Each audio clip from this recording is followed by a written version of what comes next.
Oi gente, aqui é a Bem-aventurada e nesse vídeo me deixar uma mensagem especial para as mulheres. Vem comigo! Hoje eu quero falar com vocês sobre Sara, a matriarca do povo de Israel, esposa de Abraão.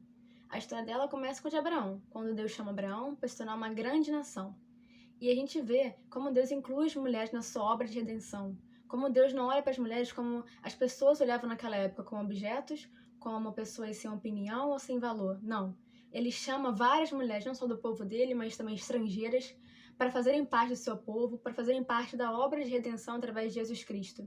E com Sara não seria diferente. Deus não só falou com Abraão, mas também falou sobre Sara, mudou o nome dele e de Sara. Então isso mostra como Deus inclui as mulheres na sua história, como ele valoriza elas e se importa. E a gente vê quão difícil foi a caminhada dos dois, sabe? Eles foram para o Egito, e lá Abraão pediu para Sara mentir, falando que eles eram irmãos, para o faraó não tomar ela. Mas a gente vê que acaba rolando uma confusão lá, enfim. E outro momento muito difícil foi quando Sara entregou Agar, sua serva egípcia, para se deitar com Abraão, para que por meio de Agar ela tivesse filhos. E a gente vê quão complicado isso foi. E é sobre esse momento que eu queria tirar lições para nós, mulheres. A primeira lição que eu queria falar é: Deus é fiel, apesar da gente não ser fiel. Deus tinha uma promessa para Sara e Abraão, um filho. Mas Sara não foi fiel, pois a partir do momento em que ela entregou sua serva Agar, ela estava falando: Deus, eu confio em você, mas olha, deixa eu tentar do meu jeitinho porque você está demorando. Então isso mostra uma insegurança, mostra que ela não foi fiel à palavra que Deus liberou sobre ela e seu marido.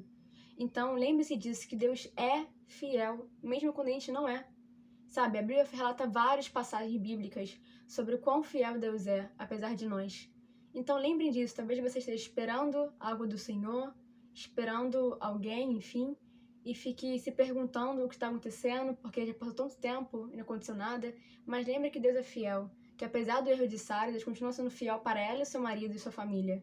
E apesar dos nossos erros, da nossa segurança, da nossa desconfiança com Deus, Ele continua o mesmo. Ele continua reafirmando que ele é Deus que faz promessas, mas é Deus também que cumpre elas. A segunda lição é: não se apresse. Sara se apressou. Quis dar o seu jeitinho. Entregou Sara para Abraão, porque naquela época era comum, se a mulher não tivesse filhos, sua serva ter por meio dela.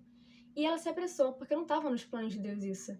A Bíblia fala em Gálatas que o que a gente planta, a gente colhe. Sara plantou insegurança, incerteza, medo e colheu frutos amargos. Colheu com que o seu filho, Isaac, iria bater de frente com Ismael. Uma divisão na família de Abraão, uma divisão na família dela. Então lembre disso, o que você planta hoje, por mais pequeno que seja, uma insegurança, um pensamento talvez de falta de fé, amanhã você vai colher algo amargo. A Bíblia fala em Provérbios 1:31 que as pessoas que não ouvem a sabedoria de Deus, elas mesmas se fartam nos seus conselhos, e os caminhos dela levam à morte. Então, que você não seja como Sara, que achou que sabia demais e te dá o seu jeitinho, mas que nós mulheres possamos não nos apressar, mas esperar o tempo certo de Deus para amanhã a gente não colher fruto amargo da desobediência, da insegurança. O terceiro ponto é: tenha uma mente livre. Sara, a gente vê que ela tinha uma mente escrava, e ela não era escrava, mas a gente vê que ela era escrava da comparação, escrava da insegurança, porque a partir do momento que ela parou pra pensar: meu Deus, tô ficando velha, já passou tanto tempo e Deus, nada. Ela começou a dar lugar ao medo, começou a ouvir o medo, a insegurança, a falta de fé, a duvidar de Deus. Então, lembrem disso, que a gente precisa ter uma mente livre, sabe? Gálatas 4 fala que o filho da mulher escrava persegue o filho da mulher livre, fazendo uma alusão a Sara e Agar, mas também a nossa vida como cristãos. Que a gente não seja um filho de escrava, sabe? Que a gente não seja filho do medo, filho da insegurança, que a gente possa ser livres, porque a Bíblia fala que em Cristo Jesus nós somos livres, Deus nos chama para a liberdade, sabe? Então que possamos viver com essa liberdade, entende? A gente às vezes se compara muito, é muito insegura, sabe? Que nós mulheres possamos, em nome de Jesus, ser livres da comparação, ser livres da inveja, ser livres da insegurança, ser livres da falta de fé em Deus. Que a gente possa agir como Romanos 12:2 fala, não vivendo conforme os padrões do mundo, mas deixando que Deus nos transforme. Deixa Deus transformar a mulher. Deixa Deus mudar a sua mente, para que você tenha uma mente livre, não uma mente de escravo. E o último ponto é: o seu plano não é o plano de Deus. Sara achava que Agar seria plano de Deus, fazia parte do plano dele. Mas em nenhum momento a gente vê Deus falando para Abraão que Agar estava no meio disso. Ele falou: você e sua mulher Sara. Não tinha espaço para mais ninguém. Então não tente incluir coisas extras naquilo que Deus já te prometeu, pessoas ou coisas. Se ele te prometeu X coisa, vai ser X coisa, não mais nem menos.